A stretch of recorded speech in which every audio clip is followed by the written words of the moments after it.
मित्रों, परम पूज्य गुरुदेव परम वंदनीय माता जी की सूक्ष्म उपस्थिति को साक्षी मानते हुए माँ गायत्री के महामंत्र के साथ अपनी बात को आरंभ करना चाहता हूँ। माँ गायत्री का महामंत्र हमें उस परब्रह्म परमेश्वर और परमात्मा से जोड़ने का मंत्र है जो इस सृष्टि के कण कण में, अणु अणु में एक एक अंश के अंदर विद्यमान है, पर अपनी आँखों की सीमितता के कारण उनको देखने से हम लोग वंचित रह जाते हैं। इस सृष्टि में यदि कोई एक नियम है और वो नियम अटल है तो उसका नाम है बदलाव, परिवर्तन। यहाँ पर हर क्षण हर चीज़ बदल जाती है, कोशिकाएं बदल जाती हैं, क्षण बदल जाता है, संबंध बदल जाते हैं, रिश्ते बदल जाते हैं, उम्र बदल जाती है, व्यक्ति बदल जाते हैं। और उन सारे बदलावों के बीच में यदि कोई नहीं बदलता तो उसका नाम है परमात्मा।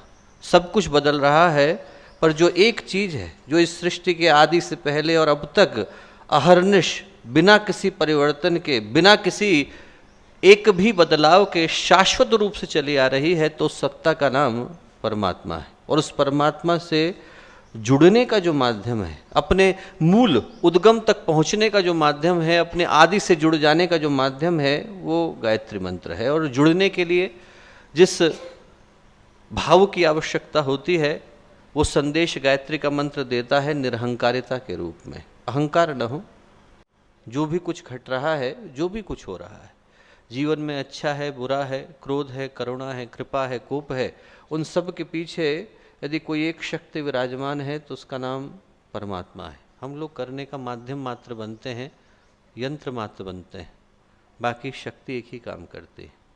उपनिषद में, केनोपनिषद में एक प्यारी सी कथा आती है कि देवासुर संग्राम हुआ और देवासुर संग्राम के बाद देवताओं को ये अहंकार हो गया कि विजय तो हमारी है, ये सारी की सारी महिमा तो हमारी है। तो सारे देवता बैठ कर के अपना अपना महिमा मंडन कर रहे थे। तो भगवान को लगा, परमात्मा को लगा कि इनको सद्बुद्धि देने की आवश्यकता है। तो भगवान एक दिव्य यक्ष बनकर उनके सामने प्रकट हुए और उनका तेज इतना था कि देवता भयभीत हो गए।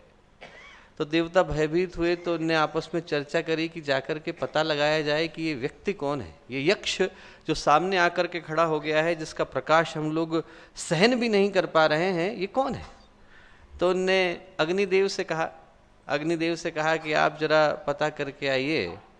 तो अग्निदेव गए और यक्ष से बोले कि आप कौन है, अपना परिचय दीजिए। यक्ष ने कहा कि मैं बाद में दूंगा, पहले आप अपना परिचय दीजिए। अग्निदेव बोले कि मुझे जात वेदा कहते हैं। वेदों में जात वेदा शब्द आया है, जात वेद का मतलब जो सब कुछ जानते हो। तो अग्निदेव बोले मुझे जात वेदा कह करके पुकारा गया है क्योंकि मुझे हर चीज़ का ज्ञान है। यक्ष बोले, जो भगवान थे, बोले आप में शक्ति क्या है। बोले मैं हर चीज़ जला सकता हूँ, कुछ भी चीज़ ऐसी नहीं है सृष्टि में जिसको जला पाने की सामर्थ्य मुझ में ना हो। वो जो यक्ष रूपी परमात्मा थे, उनने एक सूखा सा तिनका लिया और जमीन पर रख दिया। बोले जरा इसको जला के दिखाइए ना। अग्निदेव ने अपना पूरा बल लगाया, पूरी शक्ति लगाई, पूरी ताकत लगाई, पर सूखे तिनके को न जला सके। पीछे से पवन देव आए, उनको लगा कि शायद अग्निदेव से कुछ भूल हो गई होगी, मैं बताता हूँ कि मैं कौन हूँ। वो गए, परब्रह्म परमात्मा ने वही प्रश्न पूछा कि आप कौन है। पवन देव ने कहा कि मैं मातरिश्वा हूँ। मातरिश्वा का मतलब जो बिना किसी आधार के खड़ा है उसको उड़ा दूंगा। यदि कोई आधार नहीं है तो उसको उड़ा करके ले जाने की सामर्थ्य मेरे अंदर है, ऐसा पवन देव बोले।